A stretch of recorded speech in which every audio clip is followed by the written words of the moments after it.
So we appreciate all the Chicago Blackhawks fans on our channel, but today we're going to be talking about the ultimate Chicago Blackhawk team before the recent dynasty. The 1961 Blackhawks bet the odds and overachieved, especially in the postseason, to take their third Stanley Cup. Now, it was the Blackhawks' 35th season in the NHL, again with them winning their third Stanley Cup. They stopped the Montreal Canadiens dynasty at 6 by defeating the Habs in the semifinal round. They knocked off the defending 5-time Stanley Cup champion in 6 games. They eventually advanced to face the Detroit Red Wings, and he defeated the Gordie Howe side 4-2. Now, in 6 teams in the NHL, again, 4 teams made the playoffs. They had a mediocre regular season record, 29, 24, and 17. 26-9 at home, but only 9 wins on the road. Now, for such a high-scoring team, they're only plus 18, 198 for and 180 against. Now, led by GM Tommy Ivan and coach Rudy Pouliot, and of course, captain the great Ed Litzenberger, backed up by Bill Hay, Ron Murphy, and Pierre Pilote. The Chicago Stadium was rocking like crazy that year, ladies and gentlemen. Bobby Hull had a breakthrough year with 31 goals that season. Now, he started the year off strong, going 6-1-2 in the first 9 games. However, the club went to a slump in which their record was 5-13-6 in the next 24 games, causing them to fall under the 500 mark and into the battle with the Detroit Red Wings and the New York Rangers for a playoff spot. Chicago would eventually snap out of their slump, go on to a 7-game winning streak to sit with an 18-14-8 record 40 games in the season. They played good hockey the remainder of the way, going 11-10-9 in the last 30 to finish again what was then a club record, 29 victories and 75 points. The Hawks finished again in third for the third straight season, and for the first time since 46, the club finished the season with a record over 500. Now, the reason why I'm a little bit critical of that, it's probably one of the best teams ever. And, 29, 24, and 17 record may have been good for, a mediocre team rising up. But he had a much better team than what you showed. That losing streak didn't help them because you take away that 5-13-6 record, they were 24-11 and 11 the rest of the way.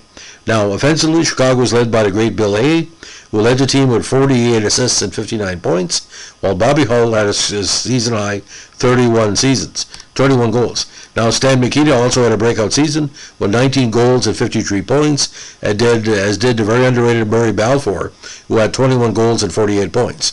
Again, on defense, Pilote led the way with 6 goals and 35 points, while posting a team-high 165 penalty minutes. Now, for me, the MVP of the year, of course, was Glenn Hall. He played in all 70 games, winning a team record 29 contests with a 2.51 average and 6 shutouts. Now, Montreal finished the season 41-19-10, Toronto 39-18-19-12, Chicago 29-24-17, and Detroit 25-29-16. Because of the strange format that year, 1 played 3, 2 played 4. So you were expecting probably Toronto to play Chicago, but it didn't work out. Like Montreal had a tremendous offensive season, or plus 66, but when they played Chicago, again, it didn't work out. But we're talking about like the rough parts of the season. You look, December was extremely terrible to Chicago for the first 3 weeks. They lost to Montreal, Boston, Toronto again, Detroit, the Rangers, Boston, and Montreal again.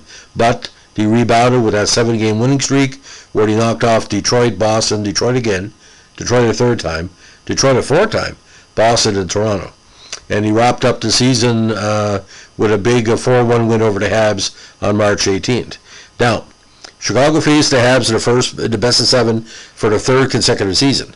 Now, they finished the season on top of the NHL with 92 points. Now, the heavily favored Canadiens took the series opener at Montreal, defeated Chicago easily 6-2. However, the Blackhawks fought back in the second game, evened the series out with a well-earned 4-3 win. Next games were at Chicago Stadium, and the Blackhawks used their home ice advantage to take a 2-1 series lead with a thrilling 2-1 victory in Game 3 in overtime. However, the powerful Canadiens stormed back in the fourth game, defeating Chicago 5-2 to even the series. Unfortunately for Montreal, the momentum didn't last as the Blackhawks stunned the Montreal fans in the fifth game, shutting up the Habs 5-3-0 on the road and returned to Chicago for a 3-0 win. So Montreal couldn't score any goals, that big team, in the last two games. And again, Glenn Hall stood in his out. Now, when he faced the Detroit Red Wings in the finals, the Red Wings had finished behind Chicago in the regular season with only 66 points, but he upset Toronto heavily in the semifinals. They were in a spot in the final. Now, in the series opener on home ice, Bobby Hull scored twice for a 3-2 win. The series then moved to Olympia for the second game, and the Red Wings responded with a 3-1 win to even the series up. The third game was back in Chicago, and the Hawks took a 2-series lead by defeating the Red Wings 3-1. However, in the fourth game back in Detroit, the Red Wings evened the series up again, defeating the Hawks 2-1.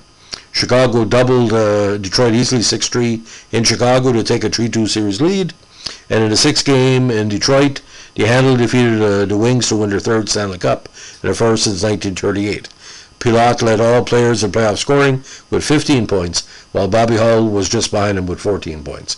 Again, what a year. And by the way, Kenny Warren had another great season, 45 points in 64 games. In the playoffs, Hull had 4 goals, 14 points overall. Stan Mikita had 6 big goals and 11 points. Balfour had 5 goals, 5 assists for 10 points. And Kenny Warren, big 8 points in 12 games, including 3 goals. In the playoffs, if there was a Connie Smythe, Glenn Hall would have won it. He went 8-4 with only 26 goals against with a 2.02 average. Now, Chicago Blackhawks roster, you had Balfour, Hicks, Sloan, Murphy, Hay, Litzenberger, Bigdottle, Nestorenko, Hull, Warren, Mackey, Eddie Balfour, and Mikita. Balfour and Mikita, sorry, not Eddie Balfour. You had Arbor, Palat, Vasco, Evans, Fleming, Hillman, and Saint Laurent. And goalies you had Hall, and again, Tommy Ivan and Ruli Pulias. But what a season for Chicago. Again, we're improving heavily over the last number of seasons. Bobby Hull, again, was not the Bobby Hull in the mid-60s. Ironically, the Chicago teams of the late 60s, early 70s were better than this team.